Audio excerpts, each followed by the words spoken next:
Welcome, family, to another wonderful, entertaining, educating edition of We All Be News Free Dixie for the 21st century. I'm your host for this empowerment segment, Brother Ron, also known as R2C2H2, the artivist.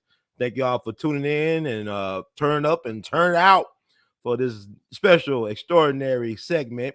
Got a very talented young individual. Had the pleasure of coming across. I attended my cousins, the Sharpers down in Sandy Springs, ATL suburb. They had their after party. There was the Sharper Ball, the great Sharper Ball. Some of Georgia's finest, and I do mean fine, came out for a very good time, for a good cause. I want to thank the Sharpers for inviting me down from Memphis 10 toes down. And they had an after party at their home. And I was just blown away by this cat, man. He was really funny dude. Stand-up comedian named Brother Marlan B. From ATL, by the way, of I think Ohio. I believe he's an Ohio player. But he really was turned it up, man. Like, he really was doing his thing, and I was very impressed with him. There's a couple people I had a chance to see in person before they blew up. They really made a profound impact on me. And he's one of those guys. I think he's a special, funny guy. And I just want to show you all why that is. This is actually my first time having on the show. This happened back in December, and I can't believe it's about to be July right now. And we're just going to have this brother come on because he truly needs no introduction. Once you hear him do his thing, you'll understand or understand why that is. Without further ado, bringing on Brother Marlan B. How you doing today, sir? How you doing, man? What's going on with you? All right, I'm still alive. It's 2022. This stuff is crazy out here, man. Oh, absolutely, man. You got people out here, killing kids, nigga. They taking the abortion rights away. They taking the abortion rights away from people. Like, bro, like it's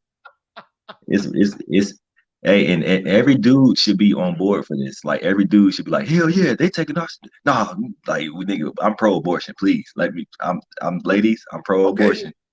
Okay. So you pro-choice? I'm pro-choice. Okay. Well, okay. Why is that? Why that, Brother Marlan? Why are you pro-choice? Because I don't like condoms. Okay. All right. You know what? I'm sorry. You're hilarious, man. I don't know if you try to be funny all the time, but why you don't like condoms, Brother Marlan? Why you don't like? I don't like it. I just don't like you're honest about it. I don't. You down in Atlanta too, so you taking chances, man. You run across a busy street. Hey, I want to rub down the ATL. Hey, I find like three bitches that I'm like literally like familiar with, like literally for the past 3 years. So I go raw on all of them. I'm like, bro, hey, it is what it is. But I love your honesty, man. I think most people, because you know what, I was down in Atlanta for a conference back in September 2020. And everybody, around the country, things were shut down, but I don't think nothing ever shut down in Atlanta, because I know we was at a restaurant. We was open the whole time, bro. Yeah, but I mean, people like, okay, this is September 2020, right? And we went to a restaurant near the Mercedes Stadium, I believe, that Shaq promoted on his show. And it was like everybody was on top of each other. It was like an orgy, trying to eat a Philly cheesesteak. Like, everybody was on top of each other. Nobody was social distancing, no mask, really. Everybody didn't give a damn. Not at all. We was partying the entire time. We was out here fucking. We was partying. We was doing. It was Wakanda for real. I got on there. It was like, this Wakanda. This was it, bro. And once I left to go do show, I was doing shows the whole time. So once I left the city, I was going to Bama, Kentucky, all them was shut down. So I'm like out there like, oh, so y'all believe this shit, huh? So I'm like, all right, I'm going home. Like, I caught COVID. I did, but you caught COVID? Yeah, I was one of the first people to catch it. Black people always say that. We always want to be first. Like, yeah, I had this. I had that shit back in 2002, bro. I was like, nah, but so you was Jackie Robinson of COVID, huh? I was the first one that I had the OG COVID. The OG COVID. I had like the worst one. So that was in July of 2020. So and then like after that, like I was cautious, but like once it goes away for a while, you see everybody else catching it. You start coming out the house more like, I already got it, so I can't get it again, type shit. So I was out here. So you got immunity, huh? You got for the time being. for the time being. You know, they say you can catch it again. I haven't caught it again since, and I've been literally everywhere. Especially like you ain't wearing no condoms. You've been everywhere. Man, I don't like rubbers. That's why you gotta, fellas, you gotta find you a woman, that you can, that you trust. Because trust me, like if I meet a girl today, I'm gonna wear rubber. Like if I meet somebody today, I'm gonna wear rubber. But I gotta grandfather you into that position where I don't wear one. I gotta grandfather you in. Wow. And then, trust me, bro, like I don't want no more babies. That's my pro boy. I don't want no more babies. I'd rather catch gonorrhea before anything. That's easier. You honest about it. I guess it's easier to get rid of gonorrhea than it is to get rid of a baby. Yeah, you see, as you can see. Oh man, you are something. You are turn up, man. I wasn't prepared for this. I mean, I ain't know what to expect, but you got a gift, man. So, like, is this really like? Do you feel that this is really about white survival at this point? White genetic survival? Is it really more about them than it's about us or anybody else? When it came to reversing this decision? Possibly. I mean, the main person that made the decision was black. So I mean, Clarence Thomas, parenthesis face ass, is him. It's him. He been a problem, so it's always that one, Uncle Tom Coon in the office, but somebody gonna do something to him, somebody Well, get him. he's a Georgia boy though. But I'm saying with Clarence, Of course he is. Of course he is. He's not an Atlanta boy. He's a Georgia boy, right? But yeah. He's married to a well-off white woman who's a Bush cousin. Sure he is. So he married up though. He married like how you see them brothers be with the bus pass at the bus stop with the overweight white girl. Honestly, I don't even know what his wife looked like, but I assume she looked like George Washington because that's how all old white women look when they get old past 60. So I'm sure she got a lot of Benjamins in the bank though. She got a lot of Benjamin Franklin. Her money like Benjamin Franklin. Her money looks like Benjamin Franklin. Who's his wife? Paula Deen? Who is it? I know she a Bush. People look this up. She's a Bush cousin, but she's well off and she's a Trump fan. She's like a Trump super fan. Of course she is. Yeah. I'm not surprised. I'm not. Nothing really surprises me anymore about this country.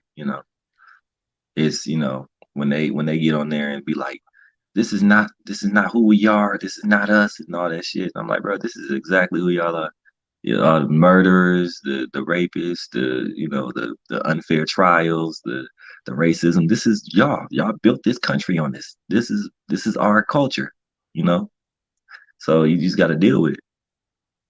Why is this? You brought that up. You speak of the murder thing. What do you think about the OJ thing with Ron Goldman's father suing OJ for the money he was awarded for the civil lawsuit? He's suing OJ today. Yeah, like he never received anything from that over $33 million judgment. Because I mean, they can't touch OJ pension. He getting like $25,000. He was getting like $25,000 a month from the NFL. They can't touch that like MC Hammer. They can't touch it. But he has not been allowed to make any money. You know what I'm saying? Like they said he owed him almost $34 million, but he's not allowed to sell books or anything to make any money to get money from. Well, look at OJ. Do it look like he got $2 million? You ain't getting 34. You ain't getting 34 million. You're not getting that. OJ. And I knew something was up with OJ because I seen him on my timeline all day. I'm like, what the fuck he done did now? So now you told me what happened. I'm like, okay, makes sense. Every couple years, OJ reminds us that he got away with murder. Every couple years. So you saying OJ did it? Clearly. Why you say? I'm curious now. I don't believe he did it, but go ahead. Why you say that? Because he's still talking about it. When black people like are proud of something they did, like say if I'm a rapper and I just come up on $1 billion, I'm gonna rap about that. I'm gonna drop some tracks on that. Every couple years he come out talking about, what if I did do it? I'm like, bro, you did. You did. You wrote a book. You keep interacting with the family, and I see you around nothing but white women. You looking for another victim. That's what you're doing. OJ out here, he out here living life, cool, but he did it. OJ did it. He did it. And that's why it's so many injustices that happened since then, because white people still mad that he got away with murder. So ever since then, they've been, they letting cops off free. They still mad about OJ. But he did go back. He did do some prison time for trying to steal back his football cards, though. Like how you go to jail for stealing your own shit like this? I'm saying they got him though. I mean, he paid the penalty for stealing his own shit. Yeah, I mean, hey, you black man. Though, yeah, I'm OJ, right? That Jay-Z song, the I wish OJ I life would of go to. OJ. I wish I would go to jail for trying to use my own shit and get my own shit. It's like me trying to steal a picture of myself. They're like 5 years. I'm like, bitch, that's me. That's me. I'm on the card. Like, if I sign it, you can get some money for it because I can put it on eBay. Right. So Okay. Can you name one like high profile black celebrity in the history of America that's ever been accused of killing a white person on purpose? on purpose. Yeah, name one black male celebrity in history of America. You know, you go back to look. Jack Johnson used to bed white women when they were hanging Negroes from trees in Georgia. I He don't used know to a celebrity. speed up in Georgia. He used to go 100 miles per hour up in Georgia while they were lynching black folks in Georgia, hanging them from trees, and I sleeping don't. with white women of choice. I don't know a celebrity, but I know. Damn, I know a black dude that purposely killed some white people. But not a celebrity like a OJ. I mean, And he like became. high He, level be, he, salesman he pitch. became a celebrity afterwards. He was, I guess, infamous, right? But I'm the OJ. I'm gonna tell you why I don't believe OJ did. It's the timeline thing for me. There's no way he could cut a red eye to Chicago. If you look at the crime scene photos, those scenes were too bloody for him just to wipe himself down in the shower and then catch. You know, he ain't like we think about OJ in the Hearst commercial where he jumping over everything, and nothing but white people in the airport saying, "Go OJ, go." I don't see him being a murderer because like he's still OJ after serving years in prison and all this. He's still like that same character. There's a Here's the likable thing. guy to me. Here's the Unless thing. he's a Like, hell of an actor. even though I say he did it, that don't mean he physically did it. Nigga set that up. He did it. He set that up. Okay, to clarify, I don't think he physically did it. I've said I don't think he physically did it. I don't knees and stuff like that, but He he did probably it. know who did it. He did But Nicole had a drug habit. They owe people money. Her friend Faye Resnick. it. OJ did it. OJ. No, I mean, like he did it, and honestly, whoever did that murder and still walking away scot free is one of probably the greatest murders of all time. I think they killed Tupac and Biggie too, because we don't know who the fuck killed them. So I think the person that killed the girl killed Tupac and killed Biggie and killed a couple other people that we still are unsolved about. Like that motherfucker is So it's the same person, all the same, but it's not same OJ person. though. But OJ know who did him. OJ no did it. OJ no did it. He knows. He knows something. I gotta ask you, man. I gotta ask you. Yeah, white, like somebody said at Quincy the Prince, he said, OJ Simpson didn't commit those crimes, but white people are still upset. But white folks begin away with stuff. Look, you remember there was a case down in Atlanta and Georgia, the Leo Frank case, from back in the day. Leo Frank, you ever heard that case? No. He was a Jewish guy from Brooklyn, New York, whatever. He was running a pencil factory outside of Atlanta, and he was accused of killing this white girl that worked at the pencil factory named Mary Fagan. Now he claimed that the custodian did it, a black guy, but the white folks wouldn't have it. They just said, "No, you did it. You the Jewish guy from New York, Ivy League educated guy." And even when a confession was written in a so-called uneducated Negro hand, the white folks still thought he did it because he was about to get a pardon, or the governor at the time commuted his sentence from death to life, and the white folks got him out that prison and lynched him. And this led to the formation of the what's that Jewish league? You know what I'm talking about. Can't think of the name right now, but also around that same time, the movie Birth of a Nation came out, which led to the reformation of the Klan down in Stone Mountain back in 1915. But what's funny? It's not funny. Even the maid that worked for the family said that he did it. She confessed that he was bragging about it. But one thing that's telling about that, I'm gonna tell you why he may have did it, is the fact that his wife, who came from a very prominent Jewish family in Atlanta, her grandfather founded one of the first synagogues in Georgia. I believe he founded the first one in Atlanta, if I'm not mistaken. When she passed away back in the 50s, she refused to be buried by her husband. She rather had her ashes, she got cremated and buried next to her parents, but she didn't want no part of being buried by her husband, the one she fought for while he was allowed to get out of prison. So I don't know, maybe some truth that he might have did it. I mean, just, once you get buried, the Anti-Defamation League, I believe that was from out the Leo Frank's lynching. But go ahead, I'm sorry. I mean, once you get buried, that's pretty much your neighbor for eternity. It's like you might as well pick that plot that you really want, because they ain't about to move you unless it's a special circumstance. So, I mean, Well, man, what you think about that though? The fact that she didn't want to be buried by her husband, she never remarried, and it's decades later, and she don't want to be buried by her husband, although she fought for his life, get his life spared. Man, you don't remember the line when you get married to death do us part. After that, I don't want to see you like that. I don't want to see you. Like I got a new dude in the next life. What I want to be buried next to you for? So you can be nosy? Nah, we good. We good. Yeah. Well, you know what? I gotta ask you, and I don't know if you ever talked about this. Your take on Bill Cosby, with the civil lawsuit that he lost recently, but the so-called victim, was not awarded punitive damages. But the Bill Cosby situation, you have any thoughts about that overall? I mean, Bill, he was doing what most people was doing in the 70s. Do I believe he did it? I think he did it. Okay. I think, Bill was out here roofing people, but people hate when, dudes say this, like, why'd you wait? Why'd you wait? It's still people coming out to this day, like saying Bill, fuck them. I'm like, yo, the ship has sailed. Like, you should have came out when the 200 some women came out like 3 years ago, but it's at this point, it's beating a dead horse. That's what I think, People just beating the dead horse when it comes to this Bill Cosby situation. We done moved on to a new dude to accuse, of doing shit to women. That's Trey Songz. So he next. So, you're going to have to put it on him. So you believe all the women were telling the truth? I don't believe all of them. Some of them I believe, but what percentage? What will be the percentage for you? Shit, I think he did something to at least 70% of them women. So 70%, you think they telling the truth about Cosby? 70% of them, I believe they're telling the truth, and then the other 30 are in it for the bag. They're like, okay, let me hop on this train real quick. Let me see if I can get some money. Now, in the deposition, he did admit to having Quaaludes as a party drug. Like, he offered them, he didn't hide it in a drink. You can't hide no Quaalude in no drink. But as far as the roofie thing, I don't know. People use that skit he did about Spanish Fly, one of his comedy albums, against him. But you're a comedian. Y'all kind of a little bit out there and eccentric with stuff like that, right? Y'all stay serious, like literally. Not all of us. Okay. Not all of us do that. It's those that smoke weed. Some of them, their vice is drinking. Now, most of the white comics, they do, coke. I've seen them do coke, seen them pop pills, Molly, all that. And then there's a select few of black people that do that, do the coke. But, I'm clean. Like, I'll try. I have a drink, that's about it. But I'm not going to do nothing super crazy. So, in the 70s, it's a different time. People was out here, like they was out here drugging, dog. Like it was that time of the century.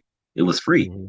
So now it's unacceptable. But the fact that he got punished for something he did that long ago that he's no longer doing, it's a tough subject. But the women came out. They he did his 3 years and they still were unhappy about it. I mean, honestly, when they gave him 3 years, I'm like, that's a life sentence. I'm like, he's definitely not about to live this 3 years because look at him. He blind in one eye. Like he on his way out. He 5 minutes older than dirt. Like, what are you gonna do? So Bill, but I think most of the black comedians didn't have his back during the situation was because he was so critical of them. In the 90s, everybody we grew up watching the Chris Tuckers, the D.L. Hughleys, and all that. He criticized the hell out of them. Like, that's not comedy. Like, he's like a dad, like doing this shit the whole time. He like teach me, don't talk at me, teach me. And I think that's why most of the black people didn't have his back because he was very critical of them, and he shat on most of them. So a lot of people didn't have his back that should have, versus somebody like a Michael Jackson. We had Mike's back. Everybody did. That's but that was with kids. Mm-hmm. But did Mike do it though? Did he do it? Is he guilty? Did Mike do it? I'm going to say no. Mike didn't do it, but was Mike weird? Yes. Mm-hmm. That's some weird shit. Was he weird? Yes. But I don't believe Mike did it because shit, after he died, people was coming out like, yeah, my parents, was trying to get money, and I believe that. Mike was the richest, like probably still the richest guy in the world, even after that. So, people want that money. That's why R. Kelly in jail. R. Kelly in jail because he ran out of money. He couldn't pay nobody no more. He can't pay nobody no more. So what you gonna do? I'm gonna call you out. I'm gonna sue your ass, and you gonna have to pay me. So now I'm gonna talk. Now I'm gonna get you in trouble because you can't pay me no more. It is what it is. It's always something that somebody wants, and it's money usually. So will you say R. Kelly is innocent of the charges and is more Hell guilty no, about being he broke? did it. He did it. He did He all did of it it. too. He did it. He did it. So everybody, OJ, Bill Cosby, R. Kelly, they all guilty. Yeah, they did it. Yeah, R. Kelly did it. Now, and I'm a fan. I'm an R. Kelly fan. He did it. So what you say he guilty of though? What did he do exactly according to you? Underage girls, definitely. Uh, that sex cult shit, definitely. I believe that. Um, him marrying Aaliyah, definitely. He's guilty of all that. That's him. You know. Did he have a chance to stop? Yeah. After he got off the first time, he should have stayed gospel.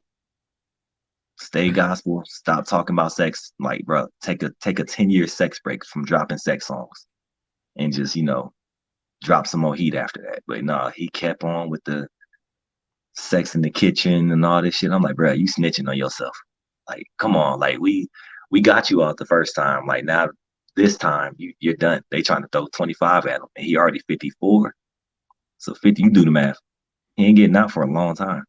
But don't you think it's strange that Bill Cosby would meet some of these women at the Playboy Mansion, but the estate of Hugh Hefner is not held accountable for underage girls being allegedly on the premises? And even with R. Kelly, why is the black man that's made example for America when it comes to wrongs? Like even you go back 100 some years ago, there was after Jack Johnson. They made the Mann Act, transporting women, particularly white women, across state lines as a crime, as a federal crime. But it's like everything is targeting black men. My problem with brothers, even with the comedians that's made that call. I talked to Bill Cosby for 30 minutes last summer. He called me after my great uncle died. It was like weird, my great uncle owned a newspaper down in Charleston. He died before his 95th birthday. His paper was the oldest black-owned paper in the state of in South Carolina, called the Charleston Chronicle. It died before it turned 50. It died before it turned 95. But here's the thing: my uncle was a Navy guy from Kansas City. He married my auntie Olivia when she was 14. He was 24, and it was almost until their 70th wedding anniversary. So I think people are being very disingenuous. They talking about their moral outrage when it comes to that, because a lot of us wouldn't be here if it was for teenage brides or moms, But with Cosby, he was very adamant about us telling our stories. Saying once you get to the Hollywood level, you're not a player or a character in your own story. So we got to tell our stories. But I'm saying, I just think it's weird. It's like what Eddie Griffin said, like a black man can't leave show business without an asterisk. You think of every black male entertainer, anybody, you think of Jackie Wilson, Sam Cooke, R. Kelly, Otis Redding, Barry Bonds, even Michael Jordan, any black male cannot leave this thing clean because this whole thing is dirty. So what I'm saying is, why is it that the black man is made the boogeyman for what ails America when we're not even in control of our own households? We're not even respected in our own community as men. I feel. I mean, name me one black male celebrity that's really masculine, that's really strong, that stand on something. They Really got that masculine. FU money. Denzel. Really? He acts the part, but I don't know. I mean, I'm just saying, like, he made it to the upper levels. Like, I mean, do you think there's a thing as Illuminati or anything like that? Some type of rituals you got to do in order to make it big in your profession? You just got to kiss the right ass. Okay, there you go. I'm coming back. Am I still on the screen? Yeah. I mean, Okay. we Yeah, can hear you, but yeah, we have some issues. you just gotta kiss the right ass, bro. Kiss the right ass. That's all you gotta do. Okay. I mean, I personally, I wouldn't say I'm kissing ass. It's just like I make myself equal to the people I work with. You know, how can I put this? There's a difference between, and I work with a lot of people. There's a Yes, sir. difference between working with, somebody and then trying to be somebody's flunky. Mm-hmm. Remember,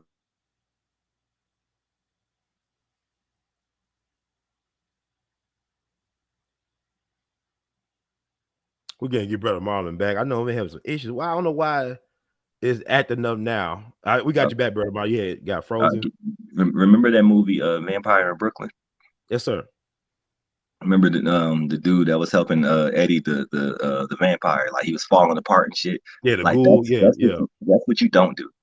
Right. That's what you don't do. Like he's like, hey, I get the dough for your boss. Hey, you want me to go fight him about? Like that's not what you do. When I work with certain people, I'm like, hey, what can I do to help? Both of us type thing. I'm not about to just be your lackey. Right. Like I'm trying to make it in the business too. So like who do I need to talk to? Like I don't ask for handouts. So who do I need to, impress or not impress, but who do I need to, showcase my talent to? That's Who right. do I need to go over here and do this with? I want to work with all the right people to get me to where I need to be. But I tell younger comics this, don't skip no chapters. Mm, Um, they're like a lot of them now, their focus is like, hey, I need to go viral so I can sell out, so I can do this. I'm like, yeah, but you never put any of the groundwork in. You know, right. you haven't done a show with just 3 people in the crowd. You haven't done Mm, a show with 10,000 people in the crowd. Um, and if somebody were to yell out at you while you're doing jokes and you get thrown off, you don't have no comeback for it. right. So you're not seasoned. You're microwavable. And I try to tell them, I'm like, hey, do the groundwork. You're never too big for anything. If somebody calls you and says, hey, you know, I got $20 for you, and you're like a year in, go get that $20. I don't give a fuck. It's money you're getting. You're learning the game. But a lot of them now, they're like, nah, I don't want to leave the house unless I'm getting paid $900. And I'm like, do you have $800, $900 jokes? All right, then you're not gonna get this bread. So it's a matter of learning how to be genuine. I like It, that. I mean, so can you tell me who's on your Mount Rushmore for comedians or stand up? man, I grew up watching everybody, but if I have to pick who is on my Mount Rushmore, Eddie, definitely. Murphy, right? Eddie, Eddie Murphy. Eddie Murphy, I want to say, and it's also comedic actors that did it for me. So I'm gonna go ahead and throw up there Jim Carrey. That's who I was Okay. growing up on. Um, Martin Lawrence. Damn, it is, and it's hard just picking four because everybody, did something for me. That and it's not just one person, but I'm gonna have to say collectively the Wayans family, Oh yeah, definitely. collectively, because they like that's really who molded me like into who I am, humor wise, wittiness. The Wayans family, and Mm, to me, they don't never get they're just due because like if you look at them, look at everything they've done. You know, they right. have I think Keenan Ivory has the highest selling movie from a black director, and that's Scary Movie, still to this day. Still to this day. So you don't. So you mean like what's that one Jordan Peele made? Get Out. That's not bigger Yeah. than Scary Movie. I don't think that's sold more than Scary Movie. No. Okay. No, so Keenan Ivory holds that title for I think the best selling movie by a black director because he directed Scary Movie 1 and 2, and it was very successful. So I don't think he gets his flowers, for that and Living Color, and then all the movies from Major Payne to Don't Be a Menace, the Wayans Brothers Show. It's I'm gonna get you sucker, Hollywood Yeah, I Shuffle, love that. You said I'm gonna get you. So that's my favorite one, man. Five Heartbeats. A lot of people don't know he wrote that. Like Keenan Ivory wrote Five What with Heartbeats Robert Town? He did that with with Robert Robert Town. Townsend. Really? Mm-hmm. I know they did Hollywood Shuffle together. It's some stuff you know. That's some deep stuff. But you know what he did that I like about Kenny? He brought some backup. He brought people he could trust with him, like his Yeah, family. A lot of these cats want to do it. Like with Bill, he isolated himself to me, Bill Cosby. you Like gotta you said, have a crew because, yeah. like you said, Keenan has a crew. He uses family. If you look at Mm-hmm. somebody like Adam Sandler, he uses the same people in his movies, Right. and that makes his movies unique. Mm-hmm. Um, Tyler Perry, he has the same people, and there's somebody else that uses the same people, and their movies are very successful. But fuck, I forgot. I ain't gonna spend time thinking about it, and I know it's gonna bother me later. But Uh-huh. there's a formula to everything. Um, and I just try to I'm for a long time. Like I'm next month will be my 10th year in doing comedy. Oh wow. Um, so Excellent. up until now, I really never asked for help. I have the phone numbers in my phone where I can, call up, some of these people and be like, hey, can I do that? I just never did that because I like doing stuff the right way. Because I want them to see me that I work. Right. I want them to be like, you know what? Because one day I'm gonna need a favor from them, and I don't want to use all my favors now. I got you. You should be very So I strategic. want them to be like, you know what? You never asked me for nothing. You know what? I got you type thing. Right. And I'm like, all right, nigga, 15 years of me grinding. I'm ready for, whatever you throw at me. So That's awesome. Like, all right, I gotta ask you because you talking about like paying dues earlier. What's your take on rapper T.I.'s pursuit into your field? I mean, like, what do you think about his a lot of people hate him for doing that, but I'm like, he a free man. Um, him doing comedy kind of like it ruined his aura with me because now I walk past him, I'm like, oh, that's Ti, and people like they're like, but that's Ti. I'm like, it's Ti. Like, calm down. He's a normal guy. Like, calm down. Like, and that's how you should look at all celebrities anyway. They're normal people. So I've done a couple shows with him. I've ran into him willingly and unwillingly. Okay. So I sat down and I've asked him, I'm like, so why do you do this? And he's like, honestly, I want to be happy. I want to make people laugh. He's like, I've been a angry rapper for 20 years. He was like, I want to do something different. Wow. So I'm like, okay. And what I respected the most about him was he did every room here. He hit every stage, white, black, a crowd of 3 people, a crowd of 100 people, redneck, Hispanic. He's hit more stages than most of the comics out here that have been doing it a while in a matter of 2 weeks. So it's, and like, yeah, he'll have like one security guard or whatever, but he never came in on some Hollywood shit. Right. He came in, spoke to everybody, dapped everybody up, got a drink. He didn't, stay in like one little section. Like, he walked around and people were like, I'm like, yeah, he's walking around. I'm like, okay. He impressed me with that. So I saw him a couple weeks ago and he's funny. He's been working on his craft. He's a little cocky at first, but I think like now, most open micers are. When people's like, he's not a comedian, I'm like, oh, he is. He runs the light. He comes late. He's loud. Yeah, he runs up the drink tab. He's a comic. He's one of us. But we accept him here because this is his city. It's Atlanta. This is his city. So yeah, he's respected here. But like when he goes elsewhere, people give him a lot of shit. But the end of the day, they gonna always ask for a picture. They always gonna be starstruck by him. People they it's fake hate. Because I bet the L.A. comics, they had a lot to say about T.I. doing comedy, which some of them were right, some of them were wrong. But I'm like, y'all wouldn't say shit if Too Short out there just went up and just started doing comedy. Y'all wouldn't say a damn thing. Y'all be like, yeah, Too Short. I'm like, okay, so we're in Atlanta. We got I've done shows with Housewives of Atlanta. I've done shows with people that shouldn't even be on stage. Right. But y'all mad at T.I. Really? So I can't really say much. He a good guy. And I wish him the best. He's funny. He's a good guy.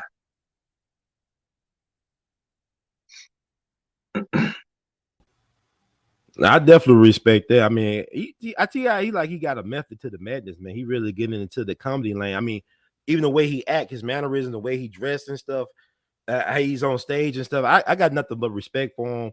He is one of my favorite rappers of all time. I think he has a work ethic and he's taking himself seriously when it comes to being funny. And he paying them dudes, but also you say he working every room. He's not taking any opportunity for granted, and he's making his own way. I didn't think a lot of people don't have the confidence of a T.I. That's the issue. A lot of these kids are not as confident when it Here's comes here's, to here's doing the stuff. thing about Ti though.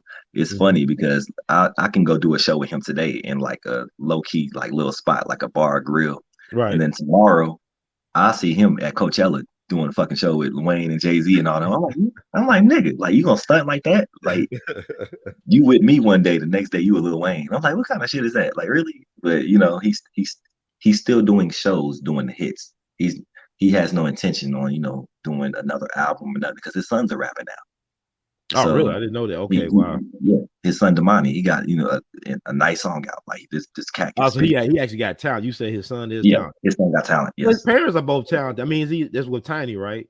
And yeah, she know. I mean, Escape is a song she helped write and stuff like that. I mean, he just come from a very talented family. Is it in genes, right? very very very talented family. His son is nice. Now I'm really hard on rappers. I'm Right. hard on new rappers, but his son, like he lyrical. I like him. He a dope cat. Okay. And Speaking of rap, yeah. uh-huh. Go ahead. I gotta ask you about because we know we talk about I brought up Bill Cosby doing that Spanish Fly routine on one of his albums, but what about Young Thug and this Rico stuff? What about these rappers, man? Should we take what they say in their raps literally? Funny shit was like back in like 05, there's a song called Whoop Rico. Now Uh-huh. Rico whooping them, nigga. Rico out here whooping these. I mean, I, you get caught up, man. You gotta. I mean, I don't know if he now. I already said OJ and all them did it. I don't know. The situation behind Rico. I know a little bit about the law. I read up on it after the Uh-huh. fact, but I don't see that man getting out of jail no time soon. Him or Gunna. I don't see it But happening. is that But where he wants to be though? I mean, Young Thug's kind of like sexually confused. I mean, it is Pride Month, but I'm just saying I don't know what to go with. Young funny you Thug, say that. Funny you say yeah. that because I did this joke a couple weeks ago, and people's like, "It's fucked up," but you're right. So it's funny how soon as he took that dress off, they came right for him. You notice that? Oh yeah, I didn't think about it like that. But okay, I got you. When he was wearing dresses, he was untouchable. You couldn't say nothing to him. Like he had the machine behind him. There's like, oh, he got a dress. We got him now. He was on his way to being Lil Nas X, on his way. That's why. But as soon as he took that dress off and started, being gangster again, they like, Yeah. ah, he crossed back over.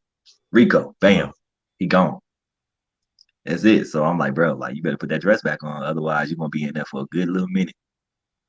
What about Lil Nas? I'm glad you brought Lil Nas X. Is it over for him in terms of his popularity or fame, whatever? Is his 5 minutes of Lil, fame up Lil, now? Lil, Lil Nas X is the Andrew Caldwell of everything right now.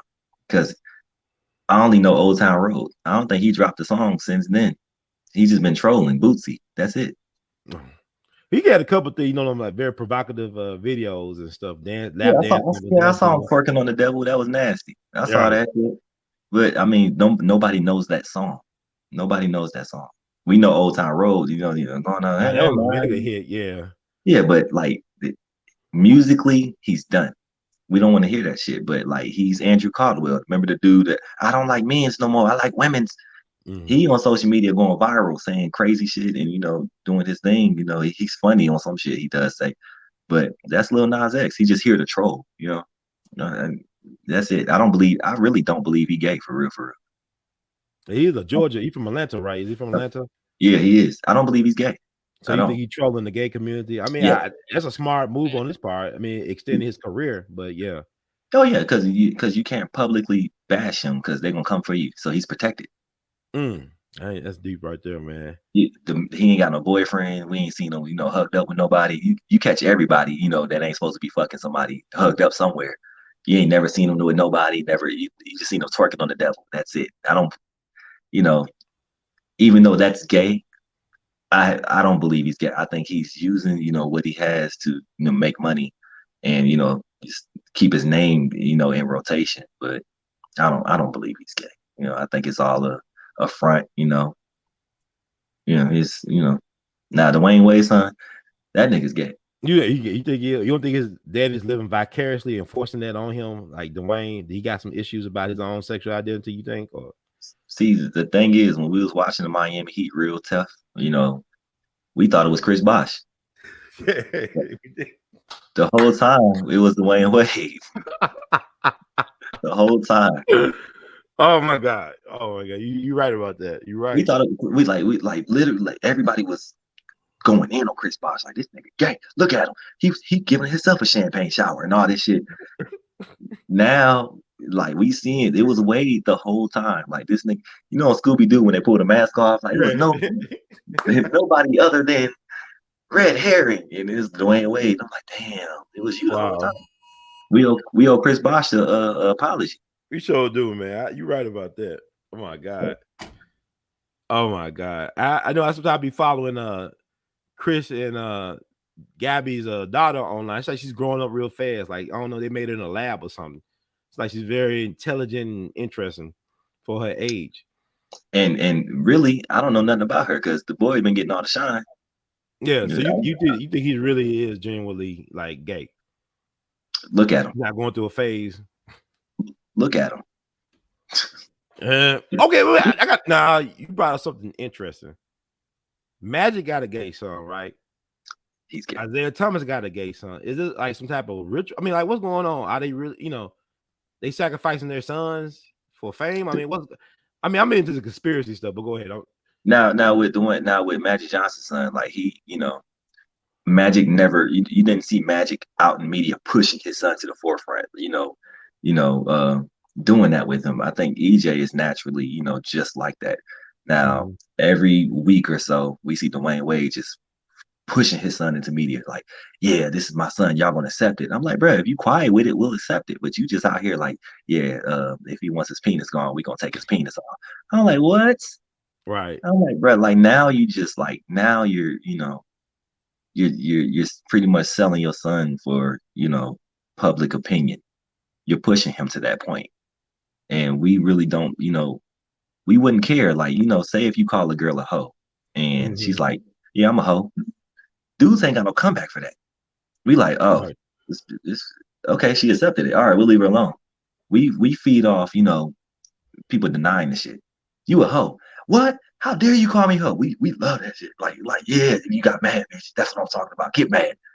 Now, when if it's people out here that's not flamboyantly gay, like Gerard Carmichael and all them, like he doesn't force himself on people. Like, yeah, you're gay, but we don't force it. Now, when you forcing some shit, that's when you get people talking and get people, riled up about the shit. Like, we don't care if he's gay. We just care that Dwayne Wade is forcing his son on us like that. Yeah. Like that's why I think Bootsy is so vocal about the shit. Bootsy says a lot of fucked up shit. Some of the shit he's wrong, some of the shit he's right. It's how he handles it. Right. Bootsy, doing Vlad interviews, speaking on people, don't cut your dick off, man, and all this shit is it's not your place to speak on, other people's kids. And I know, even though I just did it, but I'm giving people, a way to view it. It's a way to view it, it's, and yeah, it comes off as homophobic. I do this test during a show. Like, if if I'm doing a gay crowd, I'll ask a dude in there to compliment another dude. I'm like, hey, compliment this man. And it's how you react. If a dude looks at another dude's like, yeah, he a handsome guy, he a handsome. I'm like, okay, you're not gay. You passed the vibe test. Now, if I ask a dude to compliment a dude, he's like, fuck no, nigga, that's gay. No, I'm like, okay, we got this one, y'all. He's gay. He's gay. Tell us why you mad, bro. No, I don't do that shit. I don't compliment no dude. If you a handsome dude, I'm like, hey, bro, you handsome. You a handsome dude, bro. You clean. Look at you, bro. I'll give a dude a compliment. That's not gay. Right. I'm comfortable with myself. Yeah, that's right. Like any dude that turn up like that, hey, compliment him. Like, say he got nice shoes, or say the brother handsome. Say he's sharp. Hell no, that's gay. I'm like, okay. What do you want to talk about, sir? You're giving me gay vibes now.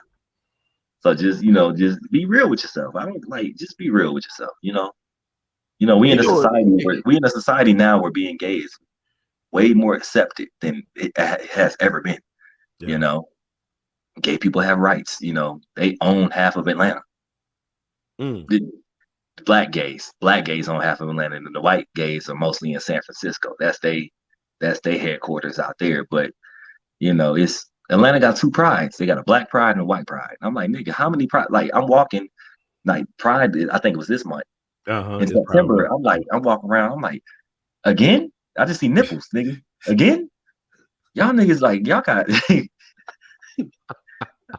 I'm like, again? Come on now. Like, hey, I was thinking about Bishop Eddie Long, man. He was down in Atlanta. I used to like listening to Eddie Long. He's had charisma, very good with the mouthpiece. I guess more ways than one for some people, but it was crazy to find out that he had his own little group, the Longfellow Club or something. Like, he was taking them guys around to Europe and putting them in. They only started complaining when he stopped. The check stopped coming, right? Like R. Kelly. Money stops. Yeah, but I don't think he was he might have been a hypocrite, but I don't think he was like it was no pedophile stuff. Most of the black churches Yeah. are hypocrites. Most of Yeah. black churches are hypocrites. All of them. Mm-hmm. Like just like they preach anti-gay shit in church. Most of your members are gay. Yeah, fair number of them are. I mean, Mo- I was talking about the choir director. Choir directors gay. You look through the congregation. Any dude that got on too much lip gloss, too much Carmex. Yes, and too much Carmex. I'm like, yeah. Mm.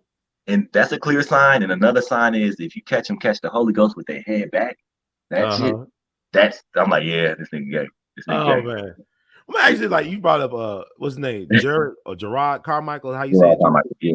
Yeah, you know, I like the Carmichael show. I saw some of it. I thought it was a decent television program. He wasn't out there. It's kind of remind me. I used to look at Ellen all the time when she had the comedy show on TV. I used to like looking at Ellen, but then as she came out, things became different. But what's your take on him going at Dave Chappelle? Is he correct? Here's the thing about Gerard Carmichael. Like he may be a good guy, but I never really, got the hype of him. Right. I never really got the hype. I think most of the shit that he's done, he's got because he was gay. They put the machine behind him because Gerard Carmichael came out of nowhere. Right. You didn't see him before, like nowhere. Like this motherfucker just comes out with a special. Right. And I'm like, who the fuck is this? Who's mad at this? Because you don't never see nobody pop up on Netflix with an hour special that you've never really heard of like that. Mm-hmm. And with him, he just came out of nowhere. Then bam, TV show. Bam, he's in Transformers. Bam, he's getting up. I'm like, the fuck is this? And then he comes out. He came out a while ago. He's like, yeah, so I'm gay. I'm like, there it is. Right. The secret sauce. Yeah. There it is. So with him, his views on Dave Chappelle, it's, to me, don't throw rocks at the throne. I mean, Dave Chappelle always been, very offensive. Right now his target is just the LGBTQ community. That's just his target right now. But Dave Chappelle has said way more fucked up shit about black people in general and all that shit. Everybody's quiet. As soon as this nigga Dave start talking about, gay people and whatnot, now, everybody want to be the spokesperson for, certain shit. Which, if it's your shit, of course you're gonna speak on it. But I'm like, Gerard, like, you're gonna have to run into this nigga at one point. And you saw what him and his security did to that dude that ran up on him on stage. Right. I'm like, bro, like they put this nigga arm on backwards. Like this nigga. Yeah. Remember when Buzz Lightyear tried to jump out the window, his arm got disconnected? Yeah, that He was was laying on the floor. That's what they did to him.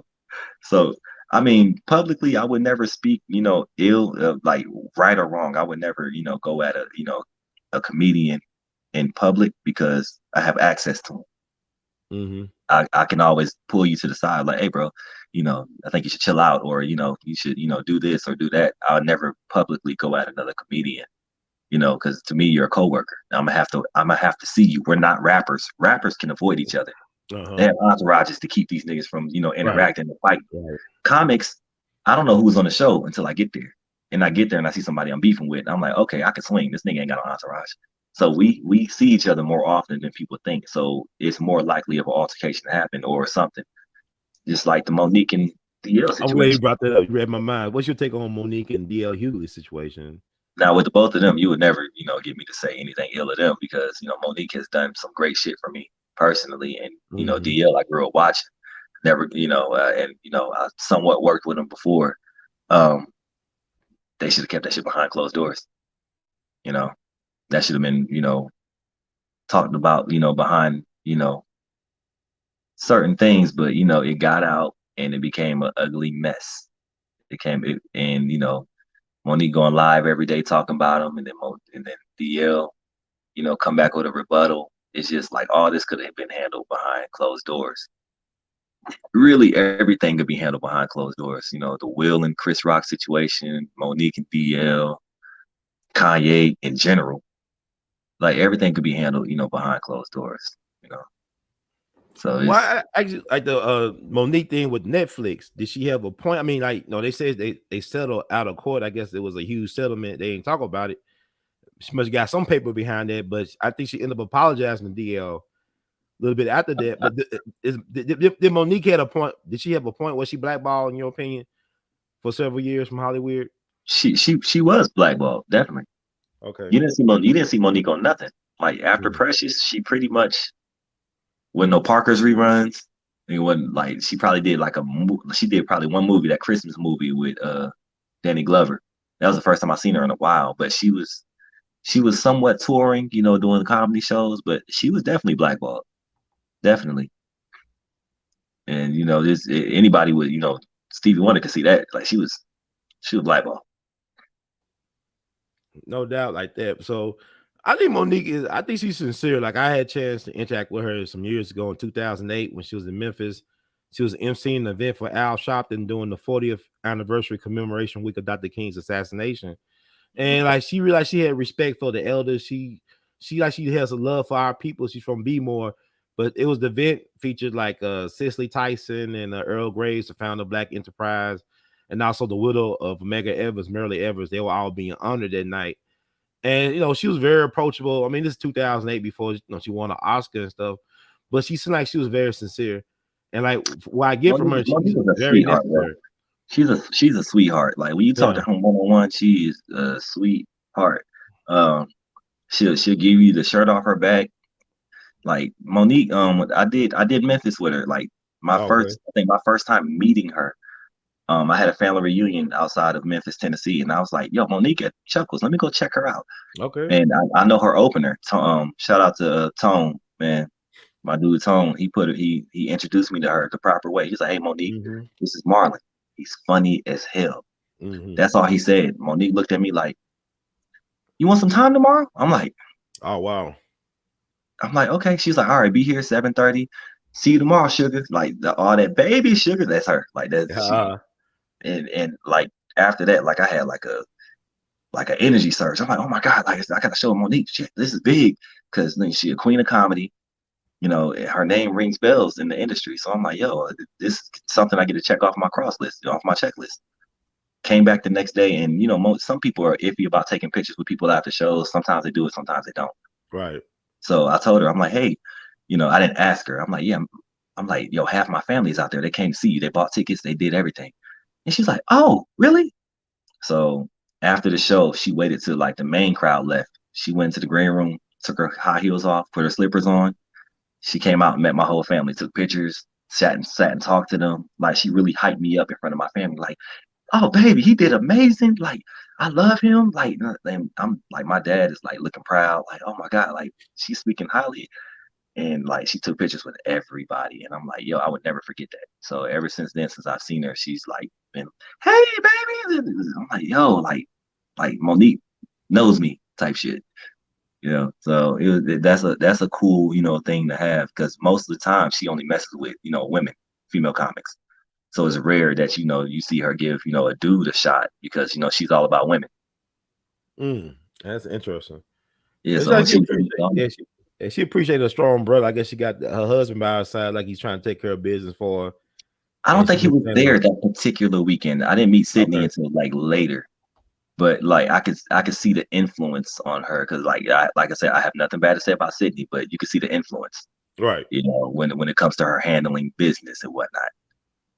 Mm, So you know, most women that are in the industry, they have that you know boyfriend or husband that you know, speaks for them, mm-hmm. and the shit like sometimes it comes out very toxic, you know.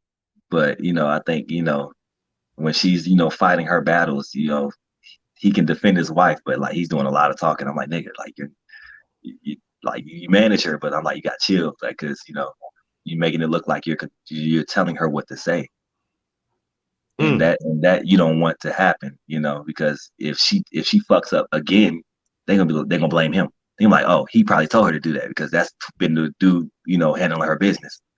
So you know, but you can tell she respects her husband. She called him daddy. That's mm-hmm. daddy. Nigga, most dudes can only get their girl to call him that during sex. I'm like, you calling him daddy outside of sex? I'm like, that's a goal for me. Shit, I need to reach that goal. But I'm gonna ask you this: I really do believe he's not necessarily toxic. More so, we're not used to seeing a black man be a man in them type of circles. That's the problem I'm having. He's not toxic, you know, but some of the things, you know, like when they went live and went at DL and he's Yeah, doing most of the talking, I'm like this between, you know, her and him, you know, type thing. I'm like, yes, you standing up for your wife, but I'm like, bro, like right. if I'm beefing with you and then your girl doing most of the talking in your live, I'm like, It's oh, a who are problem. you? It's a problem. Get Yeah, get I off hear the you. live. But Like, I mean, I'm talking to you. but as a man, though, we're not used to seeing black men. It's like, okay, like you look at like some of the best fathers in the world in the history of this world have been black men. Mm-hmm. Every time you look at a black man, whether it be there's LeVar Ball, that's the guy name. And I was glad how he fought for his sons to get into the NBA. Right, and he's successful, but they thought he was crazy.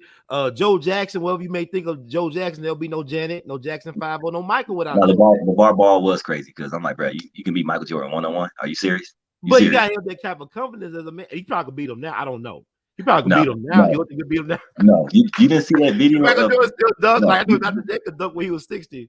bro. You didn't see that video of Michael. He was playing kids, and it was like, if this kid shoots on you, he gets a free pair of Jordans. Michael's like, oh hell no. Mike shot on his kid. I'm like, bro, he didn't miss shit. I'm like, so fuck them Michael kids. Jordan was great. He named Michael. I got this thing that anybody's named Michael, you're exceptional. You got some type of extraordinary power. Mike Tyson, Mike Jordan, Yeah, Michael they don't Jackson. make up Michaels, not even in fiction. Michael Myers, Michael Successful. Corleone. There's no fiction. There's no sorry Michaels. They all interesting. Like all Michaels are unique.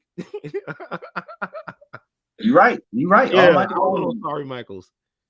All Michaels are unique. You are right about that. But what is like even with the Williams sisters, their father, he had to be crazy. I mean, he took beat down some gang members so they could play tennis on no course down in South LA. Somebody saying black fathers, we are made to look crazy. Black men are made to look crazy, but The only thing that made him look crazy was some little ass shorts. And I'm sure it was. I mean, I ain't gonna lie, those some nut huggers, man. I like you gotta have some confidence to wear those. Yeah. I was surprised during the movie when they punched him. I'm like, this nigga nuts had about to fall out. I'm like, it's any minute, any minute. It's about to, like, we about to get a nut shot. Watch.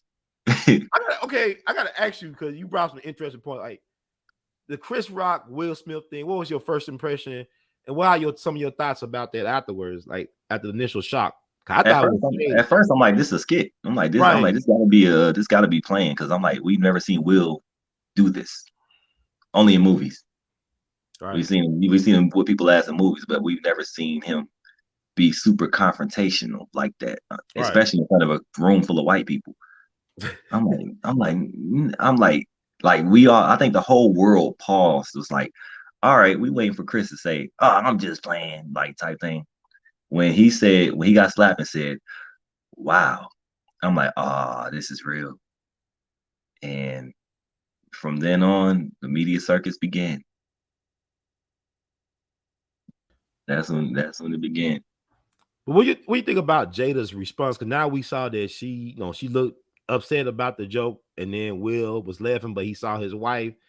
He did it to please her. She was laughing after he did it, and then she said something about it's time to heal, but she didn't even congratulate her man on winning an Oscar on social media. Everything they do on social media and stuff, he basically could have destroyed his career. Probably he did destroy his career. Yeah, for her though. He did it for her. He did it for love. Ain't no way. Ain't no way. Ain't no way. Ain't no way.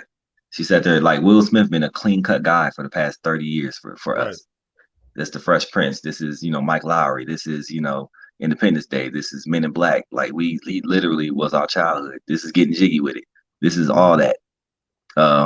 This is fresh. This is like literally, the parents don't understand. Mr. Summertime. Summertime. Like he's been clean. That's all time. That's golden. That's timeless, man. That's the thing for summer. But I think if he would have slapped, somebody white, it wouldn't have been a big deal. Like we would have been reposting it. Like hell yeah, go Will, hell yeah. Anybody like Michael Rappaport? If he would slapped Michael Rappaport, we would have been like hell yeah.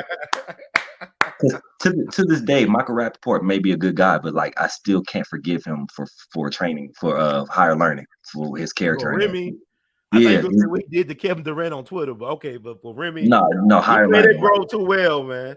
Played it too well. I'm like, every time I see him, I'm like, ah. He did do the Tribe Called Quest documentary, right? That was him, right? He did do that. Okay, it's good and bad and everything. It's a yin. But like you proved my point. Like, well, you proved Eddie Griffin's point. No black man leaves here without an asterisk by their name. Will Smith did all that goodwill, all that. Because he was in a legend of Bagger Vance. How can a black man in 1930s Georgia walk around and not get lynched? Walk around freely. They won't let black folks play at the Masters for decades, but here's the Bagger Vance's black magical Negro in the land of lynch law walking around and treating equals by whites. I'll tell you what though about that situation. Chris Rock handled it perfectly. Okay. He handled it perfectly. He could have punched Will back. He could have, caused the scene. But Chris Rock thought about that bag. He's Yeah, like, he I'm not did. going. He's like, I'm not going to show out in front of these white folks. He's like behind the scene, like in my mind, what he was thinking. He was like, we can talk about this later. He's like, I'll take that L on national TV. He's like, but next year I'm gonna come host this bitch again. And I think they're gonna get him to do it, right? And they're gonna have to pay Yeah, him some. I mean, he's like that comedy tour. I would have loved to see because them tickets were affordable before the incident. they were very affordable. They're They're like very $43. affordable. They're like Right? $43, and I'm like, damn. Now after the slap, they went up to like Yeah. 200. I'm like, nigga. But I don't think he's gonna talk about it this soon. He's gonna work on what he's been working on. Right. He's gonna work on what he's been working on, and then he might slide something in there, pertaining to that. But I think we'll probably have to wait a little bit for him to actually fully discuss this comedy wise. But Chris Rock, like you could tell that really, and people like I hate when people that are not comics, got so much to say about comedians. Mm-hmm. He shouldn't have said nothing about her and all that. I'm like, that's his job. He's been doing that, man. That's how he be. Yeah. Chris Rock got on I think it was Bigger and Blacker or something, Never Scared, and did a whole 30-minute bit on the Jacksons, talk shit about every last one of them. Everybody eating that shit up. Ha, ha, ha, ha. He do one joke about Jada not pertaining to, not really tearing her down, just like G.I. Jane. Come on, yeah. She got the bald head, Right. And she can rock the bald head. She got the head for it. Everybody can't rock a bald head. Like, man, I'm she's like, I got alopecia. I have alopecia. And I'm not gonna die no time soon. Like, it's not a life-threatening thing. You just met like, and people with alopecia don't have hair follicles. That bitch got hair follicles. Like, what are you mad about? Like, so you mad because he just Chris Rock could have went way harder. People that know Chris Rock, we know he could have really took it there. So he cracked a friendly joke, and look what happened. My thing is like, would Will have done it to Don Rickles or somebody like that? I mean, I like Don Rickles. No. He's the insult to me. If a comic like Chris Rock crack a joke on me, I look at it as a sign of respect. I ain't gonna lie to you. I said, oh, that's a badge of honor. He took the time to acknowledge my ass. We're just that's cool. We would punish our own brother before we punish somebody else. We'll ride on our own people quickly before we go. If there was a white comic, you think Will wouldn't have did anything? If there was like a white comic, even Carrot Top could have did that. He wouldn't have did nothing to him. Carrot Top wouldn't even have been there. Carrot Top wouldn't even be at that event. Like, Carrot Top is underqualified for something like that. Will wouldn't have did that to nobody. Like say if Captain America or somebody did something that they have his money, right? So you're not gonna slap nobody that's. Oh, let's say like people say The Rock. I mean, like not Chris Rock. He wouldn't have slapped The Rock. He wouldn't have slapped The Rock. Went there though. With The Rock went there though. The Rock. They put the camera on The Rock after it happened. The Rock was like, "Ooh, I would have laid a smack down on this nigga." Like the Rock would have mollywhopped Will Smith, and people probably would have been like, "He deserved it." I'm gonna ask you this though. Like, I'm gonna let you go, man. It's always fun. I'm gonna have to get you back on. No, it's fine. It's fine. Yeah, but I gotta ask you, what is these guys' obsession with Tupac? Like Will Smith. Even Nas' daughter did a TikTok to I want a time machine. So I go back, deal with my daddy's friend of me, Tupac. And even Willow Smith wrote that letter about I wish I could bring Tupac back for my mom. Why is people fascinated with a dude that been dead for over 25 years? Why are people, even Jay-Z, all them guys, Ice Cube, they are obsessed, it seems, with Tupac. And they successful. This probably gonna be 10 minutes of me talking. Go ahead. No, I'm a big Tupac fan. Mm-hmm. Like in middle school, I had his clothing. Remember, he had Machiavelli clothing. I was going to school with Tupac all along. Like I was Tupac'd out. I have all his albums, and like Tupac is an easy guy to be fascinated with for the simple fact he did so much in that little bit of time he was with us. So did, yeah. This man died at 25 and had 9 albums after the fact. This nigga died. Like and I'm like, where did he have the time to put out? Like, he lived in the studio. Right. Biggie was 24. Like, he probably gave us 1 album after he died. Like his work ethic wasn't Tupac's. It was called Life After Death for all things. And the first album was Ready to Die. And the next album came out, he dead. Tupac is, he was a triple threat, not only in Mhm. music, like he could act. He was a musician. He was an advocate. He was, he was for the people. But at Mhm. the same time, it's like we haven't seen nothing like him since, and people miss Right. that. People really missed, his demeanor, how he handled things. I mean, even though some of the things he handled wouldn't handle correctly, but it's a certain way that Tupac carried himself, and that's pretty much what the game's been missing. Because every couple of years, I think after Tupac died, we had it was a couple of people that we could compare to him, like DMX. Right. Uh, DMX was our Tupac for a while after, Mhm. he was bipolar. Right. Tupac was bipolar. Mhm. Tupac would literally get on the track, fuck these hoes, like nigga, fuck them, and then next track, we need to care about our women, beware for our women. I'm Yeah. like, like where did this come from?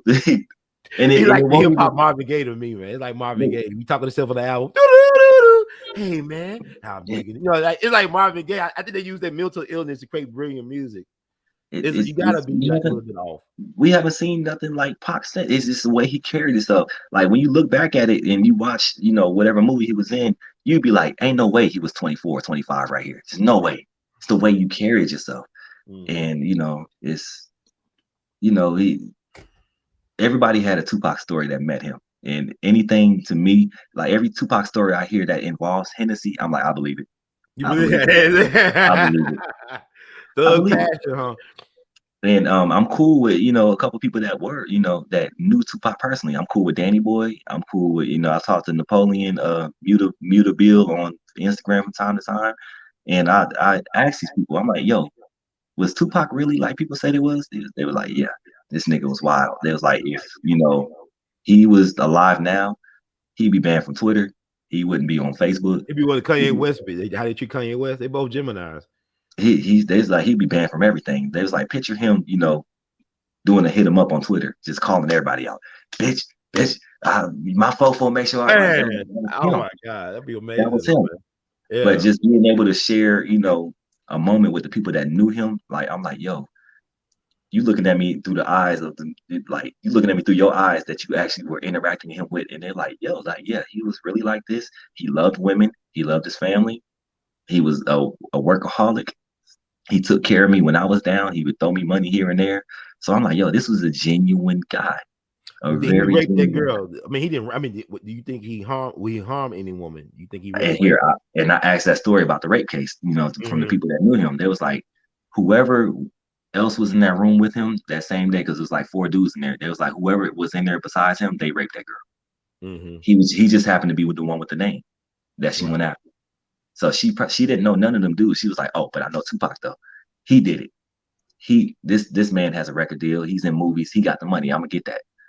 So, he had to go to jail, like, and he had to literally go to jail right after he healed from being shot at Quad Studios, because that's when it happened. So literally he had to heal, then go get his ass whooped at Rikers Island. And then, Suge bailed him out. But honestly, I think if Suge wouldn't have bailed him out and let him, serve out that sentence, I think Tupac still be alive. He'd still be here. Yeah. So I think he'd you still look, be you here. look at. I want to ask you this because, like, we talked about. I brought up Will Smith and Hmm. Jay-Z and Ice Cube. Look at what they're doing now. They're household names. They're doing things not with this the music, but I mean, with Tupac been up there with them. I think Tupac would have, he still would have been giving us that heat on, albums and whatnot. They Mhm. said he was starting his own, record label, but honestly, I think he would be Will Smith and Ice Cube. He would have been more of a profound actor, and I I mean, think he he would have would won an probably Oscar. I think he would have been nominated a couple times. that he probably would have been teaching acting classes somewhere. He probably would be, a blockbuster, person. Mhm. Pac chose certain roles that was for him, and like every movie I watched with him in it, I'm like, this role was perfect for him. I couldn't see nobody else doing this. What's And the your fact favorite that Tupac movie? I got to ask you what's your favorite Tupac movie. shit, of course I love Juice, Oh but yeah, it's classic. but Poetic Justice, and yeah, Poetic Justice really showed his range when it came to Right. being a sensitive guy, but also being able to turn up when needed to be. So damn, I love Poetic Justice. I love Juice. I love Gridlocked. I love Above the Rim. But I think Poetic Justice probably would be, my favorite favorite Tupac movie. Gotta do yeah. I believe Ice Cube said not too long ago that he was offered the role for Poetic Justice at first. He was tight with John Singleton from Boys in the Hood. Yeah. But he was offered the role of Tupac. I think nobody else but Tupac could have played that. I don't think nobody else but Tupac could have played that. Now, and Tupac was supposed to be in Baby Boy. I can't imagine how like that would have been. Like that would have been the same, right? It would have been crazy. wild, right? He supposed to be in the Higher Learning too. He supposed to be in the Omar Epps part in Higher Learning, allegedly. And he was supposed to be a Minister of Society until he beat the directors of the Minister of Society. I'm like, bro, and then had to serve 15 days in jail because he got on Yo MTV Raps and bragged about it. There you go. I mean, Tupac. That's why I say I think he's dead, because I don't think nobody like Tupac could be quiet for this long. Maybe I could be wrong. He wouldn't be able to be quiet. I mean, for damn near 30 years, nah. I don't think nobody like him could be quiet. He had a big mouth. Nah, I mean, but his aunt, Asada Shakur, the one that got in trouble for allegedly shooting a cop, she's in Cuba. We haven't seen her or what she looks like since she's been gone. You know what? I'm going to. I don't know if she's still alive though. I just think something. She's alive. I don't know. You think she's still alive? Because I think when Obama was in office, Common and all of them, they were going over there to see her, and they were taking pictures with her and everything. And then like the U.S. was like, y'all, they was criticizing the rappers like, y'all going over there, harboring with a fugitive. Y'all need to give her up. And Cuba's like, fuck y'all, we're not giving her up. Like she's been here the whole time. Like y'all want to come get her? We dare y'all. Come get her. Cause step foot over here and see what happens. Pretty much. Okay. But she's alive. I believe she's alive. Okay, I hope she is though. But yeah, it is fascinating, man. But I ain't gonna hold you. Like, how can we get in touch with you? Cause I told people like I really enjoyed seeing you do the stand up at a house party of all things. But I mean, I feel like you got that. You really do have that. I think you got it on a matter of time. So, like, how can people support you? What's coming up for you in terms of projects, and how can we reach out? So give me like 5 minutes to do this. So go ahead. I got not only am I just a comedian, I also, am an R&B guy. No, I don't sing, but I'm affiliated with, a lot of R&B acts, mainly from the 90s, because that's the era of R&B that I love. So if you see, R&B group Shy or Moke and Steph, Intro, Cut Close, any of them changing faces out there on the road, Miss Chalet, Drew Hill, Genuines, the Cases, like I'm usually there, with them. I do footage and I run some of their social media accounts. Oh wow. I'm booking, a couple of them, so you can say I'm unofficial official manager, booking for them, a couple of them. So that's what I do outside of comedy. I got an R&B and comedy show coming up in Atlanta, August 21st at City Winery. I got comedian Vanessa Fraction. She's gonna, be my resident comedian that day. And I got Danny Boy from Death Row. He's on there. And I got Woody from Drew Hill. He's gonna come and sing some songs for us. And he's like a mythical creature because, he's not a part of, Drew Hill. He don't really, mess with them like that. So people have been wondering, where he's been. And I'm like, yo, me and him been cool for, a couple years. Like we like brothers. So I'm like, bro, I want to, bring you here, sing. I want to see you sing. I haven't seen him do a show. I haven't seen him, do anything. So I'm like, I gotta have you, on, bro. He said, you're the 90s R&B plug, bro. Hey, holla at me, man. If you need the artist for a wedding or a birthday party, like if you go through me, I can get you a good price for them. If you go through me. I can tell you was an old soul because you getting down on the dance floor, man, doing your thing. And also I saw your Instagram taking pictures of people like Jade and people like that. I mean, like I used to look at Video Soul back in the day, Donnie Simpson, the tight green eyes, interviewing all the hotties. The green eyes. Actually, just before I go, what's your take on the versus Mario or Marion? And did they represent the death of R&B? Did they kill R&B with that? With their music? The R&B kind of was already, on the rocks, before that point. But these verses with these R&B acts, it'd be exposing a lot of people. It'd be exposing people, like B2K. Like when they came out, like I'm like, I know all these niggas can't sing, right? Because it's always Omarion leading the song, It's always him. You never name a B2K song where somebody else led. That's true. I Nobody. like Marcus Houston and Immature. I mean, Marcus, I think you could sing. Marcus can sing, but trust me, he ain't gonna say nothing at this point in his career. He's not gonna say anything Right. because you know about Marcus. Well, but You I know know he that. married that pretty young thing, that PYT Oh, that was half oh, his age. I don't have a problem with it. he gonna be quiet. He ain't gonna About say like a the Chris word. Stokes stuff. You talk about the Chris Stokes stuff, and And then his wife is like, he knew her prior to her being 18, so he pretty much so like they got. he kind of We look groomed at her. Elvis, right? You like Elvis married. You messed around Priscilla when she was 14. Jerry Lee Yeah. Lewis, 13, his cousin, nonetheless. But I'm saying that's always been a part of the culture, though. I'm saying It's R. been a Kelly part of the sound culture. disingenuous when people say about R. Kelly. It's a part of the culture, but like it's best that you just lay low. Don't talk. Yeah, I Just understand. Lay don't low. say nothing. Don't say Yeah. nothing. But people know. But Mario did his thing. Mario's a vocalist. Mario can sing. We've been knew this. Right. But it's cats like him that don't get the full, the full shine because he had his problems with his moms, and he had a lot of problems, that kind of put his career off to the side, and other people blew up. The Chris Browns and the Trey Songs and the Neos, they blew up when Mario kind of took a back seat. I did like So Mario stuff. You're right. He was high. I mean, that stuff came out 20 years ago. I can't believe. The 20 years Just a ago. Friend, the Just a Friend. Like Yeah.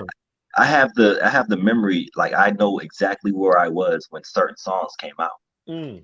I was in Memphis, Tennessee when Just a Friend came out. I was in sixth grade, going home, 106 in Park. Bam, he was on there. Like this is the braid phase, with the braid, the throwback My jerseys. hair. I'm like, I grew my hair out. That was the era. I grew my hair out. I had the braids. And Just a Friend came out. Nigga, Master P just dropped Game Face. Ashanti and Ja Rule was tearing the charts up. Then you had, the one hit wonder hits like the Nappy Roots. Oh no, hell no. But like all that was on the top 10. So I'm like, yo. So I remember when Mario came out, that was like a good 20 years ago. Right. Good Wow. 20 years ago. Then Let Me Love You and Break My, like all that shit came out. And we remember when Omarion came out. Then Sammy, Bobby V, and Ray J. Ray J. But I don't know. He's an enigma to me, though. I don't know what to say about Ray J. It's interesting. Ray J is they call him the new Bobby Brown.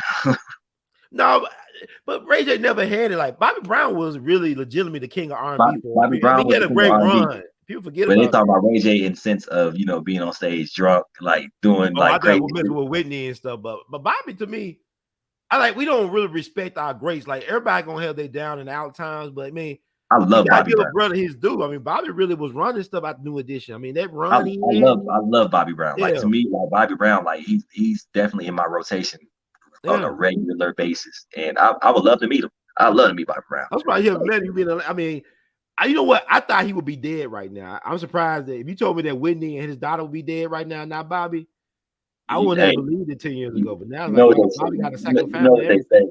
They say most crackheads don't die. Bobby Brown gonna be that person. Is Bobby Brown gonna be that person? Saved his life, huh? She got him on that crack or cocaine. He said he was smoking weed. And people don't want to accept that. But this family, like Shaka Khan, they all say, "Hey, yeah."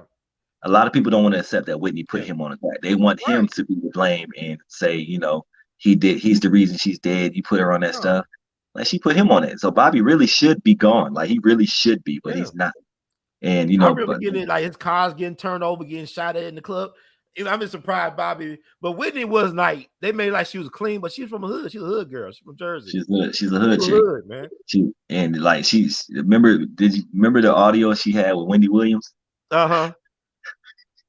That's when it came. That's when it came out. Yeah, you could step outside. We could step outside right now. I'm like, woo, that's that Jersey coming out. Jersey stuff, right? Jersey. Whitney was beautiful, man. It's unfortunate. I tell, if I ever meet my greats, I'm gonna tell them this: don't ever try to make a comeback, right? Because that's when you die.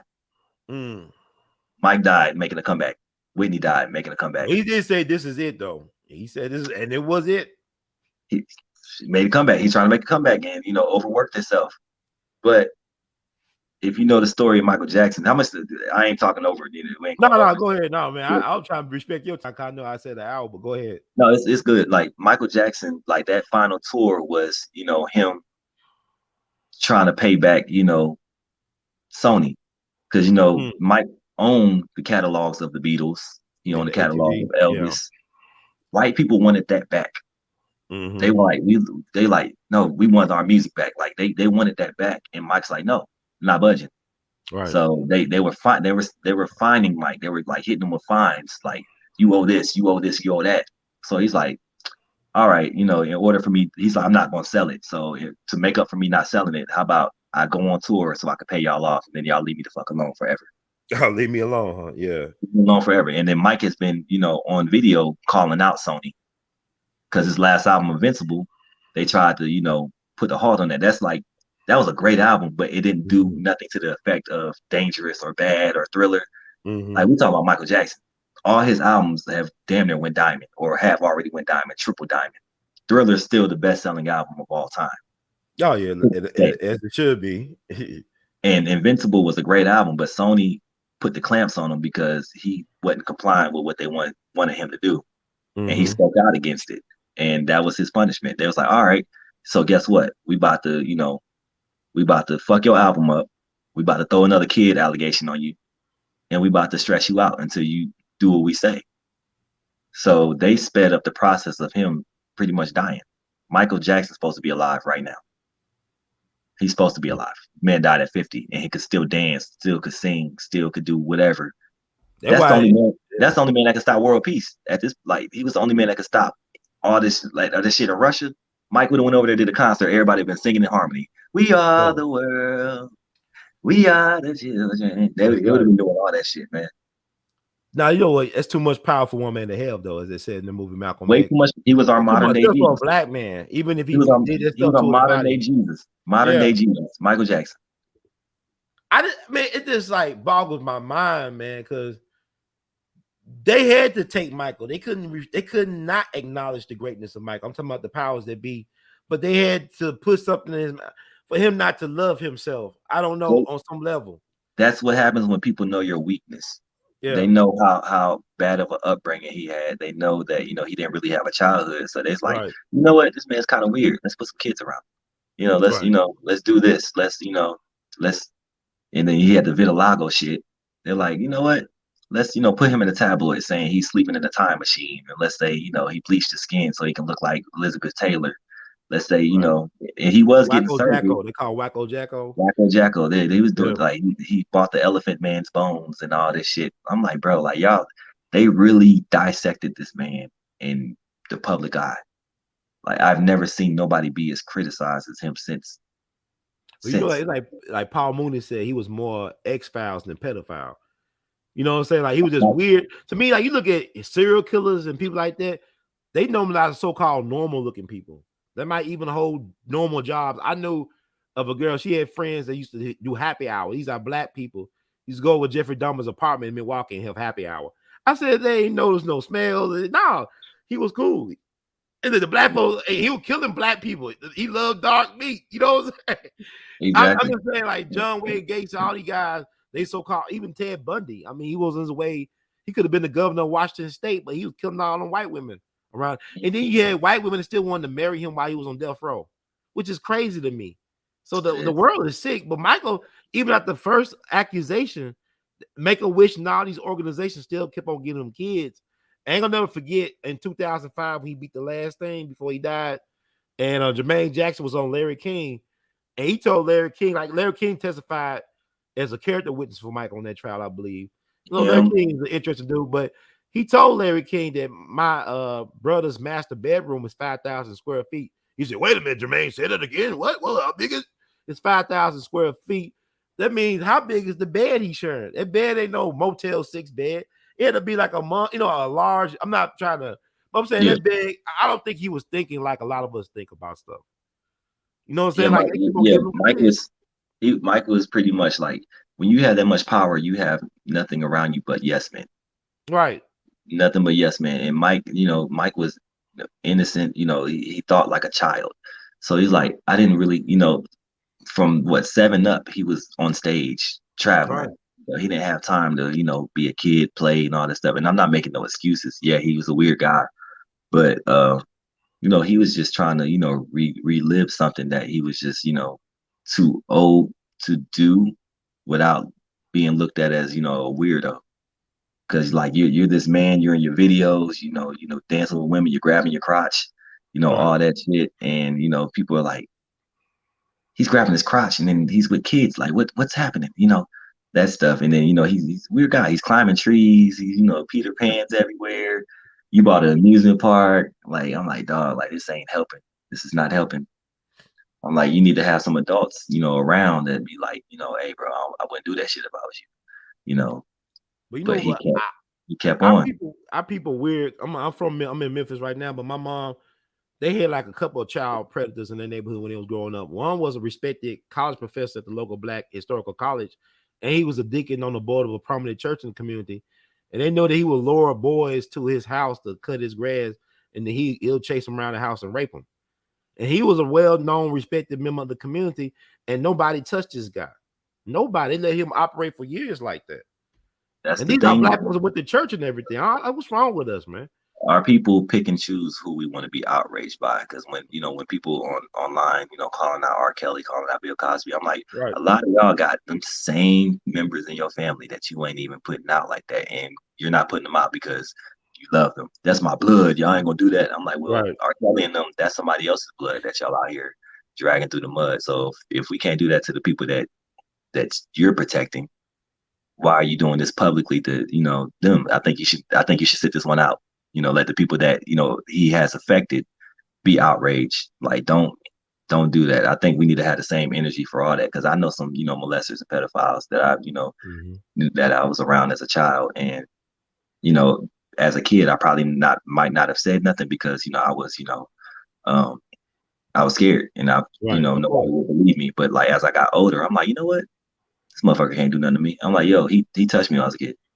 And I was molested as a kid. Like I'm like, he touched me. She touched me. She did that. And I vocally said What that. was the And response? Like, what was you confronted them too, the people who did this, or I didn't confront the people that did it, because like right now at this point in my life, I don't know where they are. Like you really don't really want to. You don't give it. I really don't care. But I know, Right. like I have a son, and if I knew that they were going to be in a certain place or something like that, I wouldn't take my son there. Yeah. And I will warn everybody else that had kids, my son's age and whatnot. I'm like, hey, watch out for that motherfucker, because whatever, they may not do it no more. He might be, retired. He might have hung the jersey up in the bleachers, like, yeah, retired pedophile. That angers. I don't know. Like, I don't have any children, but I just don't know how I would respond, because I know Mary J. Blige. She had a documentary, and she was talking about how she was molested by a family friend when she was real, real young. She didn't tell her parents until she was a fully grown woman, and this person was close to the family. I don't know how I would respond if I found somebody in my family, somebody close to my family, did something to somebody like that I loved when they was young. I don't know what I would do. I hope I don't know, man. It's just it's like you brought Monique up, right? She said she was molested by her brother, right? Monique. Yeah. Baltimore. Yep. Okay, go ahead. I'm sorry. No, but it's like a lot of Black families do this, and I hate this. Like they'll tell you to keep your mouth shut. Right. Like a lot of Black families are like, hush, stop telling our business, that whatever happened in this house, stay in the house. Like we literally come up like that, and then we be scared to talk. Yeah. So that, I think that's her reasoning for doing it, because like a lot of us came up in a harsh household, like getting whoopings and getting our ass beat. That there's a neighborhood bully, there's always a loose dog somewhere. Like it's like literally traumatizations that happen in Black community. Police fucking with people. Right. So like literally, you don't want to fuck up your living situation, or you don't want to fuck up whatever peace you do have in the house. So you just don't say much, and that's fear. That's not because you're protecting somebody. Most of the time, that's fear. And I know I was talking, about people coming out late about the Bill Cosby shit. That might have been fear. Yeah. But I'm just saying, have that same energy. For they have a lot of energy for the celebrities, because of celebrities. I need you to talk. With that uncle that's in the back room at your grandma's house, that only come out when she leave and touch y'all. You need to have that energy. Whoop his ass. I don't care if you're your uncle. Like, you have that in, like, starts in the household, like they say. Start with the house, and then you can come out and be an advocate for all that shit. But until then, no. Okay, man. Wow. Thank you for sharing that. I mean, I just because I had an uncle, my uncle Arthur. He was like, naturally funny, gifted storyteller. He was like the life of the party. But he was a good guy. He would visit the sick and the shut in, and he only had a bus pass. But he'll travel around Memphis and visit folks who couldn't make it out. But when he was a young person, my grandmother had a parent teacher principal conference at the school at the local elementary. Because first he was a pretty good student, and this is around time, I guess he's like 12 years old. He was a good student. Then he started acting up in class. Grades started dropping, and the teacher and the principal found out that he was being molested by somebody that lived on their block.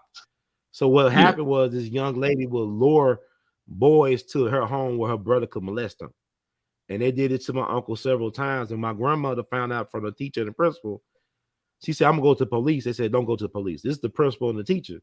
These people have respected our community or neighborhoods, whatever. But she didn't go. She just kept, and they said, just keep them away from the neighborhood. The problem is he got access to my uncle and other boys as well, too. So you got him and also the professor molesting kids. And God knows how many other people in their neighborhood molesting these kids, in particular young black boys. And so my uncle died of a complication from AIDS and HIV 19 years ago in July. And he was 40 years old, but I'd never seen my uncle mad at anybody. He had a very loving heart. He was the reason why the family ate together on Sundays. He was the life of the party. He brought people together, but he died. And I remember one time we picked him up from a phone booth on Lamar. I know Memphis, so. And he was crying, and it was sad to see him cry like that. And then not too long after that, he died, but he was a good guy, but he was just so conflicted about his identity because of what happened to him as a young person. He never got the therapy he needed or the closure or the healing for that. So it's like that. Eddie Murphy got a movie called 1,000 Words, and there's a tree that was grown in his yard, and he was like an asshole at work. He was an asshole to everybody in his life. And in order for that, I think every leaf falls off that tree, he would die. And in order for that tree to, come back to life, he had to figure out he had to forgive his father, like for the hard shit that he put him through. So he was learning lessons all through that movie. It had a deeper undertone. People was like, that movie wasn't good, but I understood the undertone. You gotta forgive, you gotta put some shit, you gotta put some shit behind you. And it's not easy. Right. Because I still think about, shit that happened to me in my childhood. And, I think about it and it puts me in a mood. Like, I'm very moody. But I'm like, what's your sign? What's your zodiac? Aquarius. Okay. Very, very moody. Yeah. So it's, shit like that happens. And, I think about it and I'm like, all right, you know what? I'm 31. It's over now. And I go on about my day. So I just leave it at that. Well, thank you for sharing your, using your pain to fuel your company per se. Like sharing, seems like a lot of comedians got stories like of abuse. Like even Chris Rock been severe bullied. I mean, when he talk about on Top 5, the guy who was over his security was a bully of his. He used to bully him, and the fact that he saw everybody hit Chris. Yeah, but I said the fact that and then he got Asperger's, a form of autism. He went through a lot of stuff for him to do what he's doing. That's amazing to me. And like you said, how he conducted himself adds even more to who he is. I had more respect for Chris Rock after that night. Well, I think a lot of people did for just how he handled it. Professional class, right there, like you hit somebody that has been bullied their whole life, and that's pretty much probably how he handled it in high school, in middle school, and all that. That's probably how he handled it.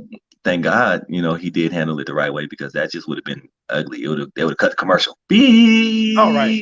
There'll be no more black folks on the Oscars for 50 years. And if it was, they have Wayne Brady next year.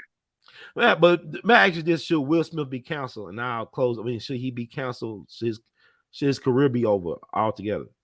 His career shouldn't be over, no. Okay. But he ghosted us ever since then. Like, I used to look forward to getting on Instagram and watching what he one of the best Instagram accounts, right?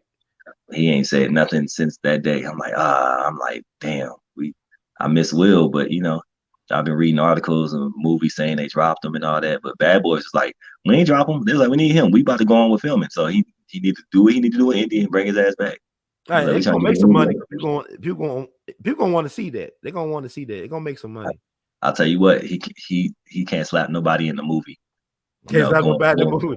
But I'm speaking to somebody who got it going on Instagram, man. I just want to let people know about your Instagram page. Yes, it's hilarious, man. You got some great stuff, especially your reels. Yeah, man, I'd be bored. Now we've been telling the truth, like you talked about. I love the Father's Day thing. We talked about that earlier in the show.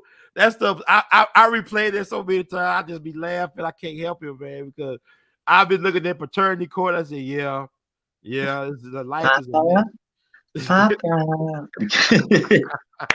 And then the one about the white rappers is so true, man. I be thinking about Eminem. I don't even listen. I like Eminem, but I don't listen to Eminem like that unless he feature on somebody else stuff. I listen to Eminem. I do I I do mean, he's when I like. brilliant, yeah. I listen to him when I was like when I want to vicariously kill somebody, you know. But it's I think he's dope. But that real and the bam and the bam bamas, bam it, that's him. It That's is him. him. But That's he's funny. great though. Yeah, it's kind of like Larry Bird. I mean, I thank God a little bit for YouTube and stuff like that. Cause you look back, you get the highlight reels of Larry Bird. Just appreciate how great he really was. Cause Larry Absolutely, Bird was phenomenal, man. absolutely. And he talked the most trash out of everybody, but he learned how to play from black men. The black man taught him how to play basketball. Now, Like he said. now he look like Tweety Bird's grandma. Yeah. They don't age well. White folks don't age well. But this is the only way people can find out more about you and really Yeah, enjoy your follow me. company. I'm on all social media at Marlan Comedy. Make sure y'all spell my name right, because that I'm an asshole about that. So Marlan Comedy, all one word. Marlon Ballard on Facebook. Um, Marlon Comedy on Twitter, Snapchat, TikTok, Marlon Comedy. So I'm on one of them sometime during the day. So just hit me up, send me a message. You want to work? You want some R&B artists? I got you. Whatever y'all need. Oh man, excellent. That's beautiful, man.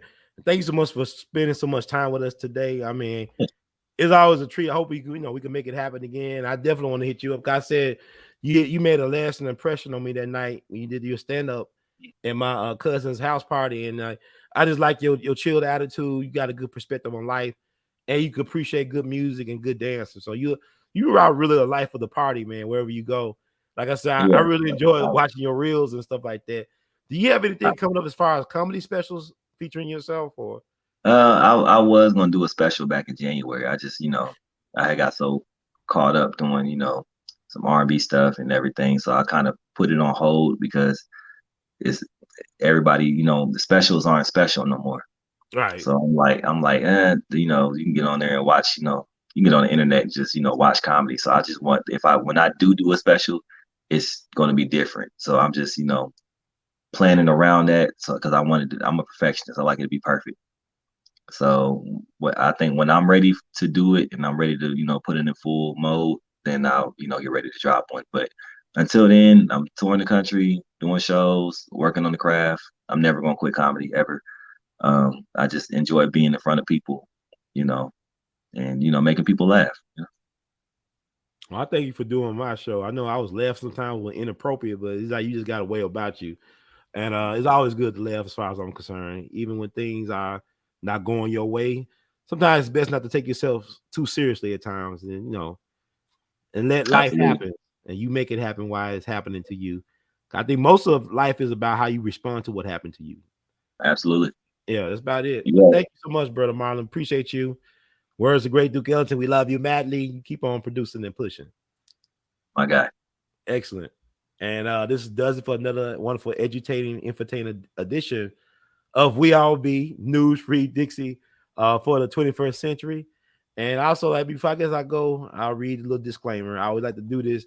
I believe in freedom of speech, but platforms sometimes don't believe in that, like YouTube and Yeah, other places. And that's why I think it's so refreshing when you have comedians like yourself. You're not afraid to say what's on your mind, unfiltered, unapologetic. And we need that, more doses of that in a world that's living in fear. But the disclaimer, the views expressed by hosts and guests on the We All Be TV platform are not the official views, opinions, beliefs, or perspectives of We All Be News or the We All Be Group Incorporated. yes, We it All is. Be News is an organization that Mhm. thoroughly believes in supplementing the information narrative that is usually supplied by the corporate news entities with those viewpoints and expressions which may be marginalized or ignored for a plethora of reasons. We are about informing the general public on alternative perspectives as it relates to news and information, and letting the general public be the ultimate judge in deciding how to use said information. Informed citizens are responsible citizens Thank you for your support, and thank you all for tuning in, to tune out, to get in and get in where you fit in on We All Be News Free Dixie for the 21st century, and we are out of here. Try not to get canceled. Yeah, well, you know it's a hard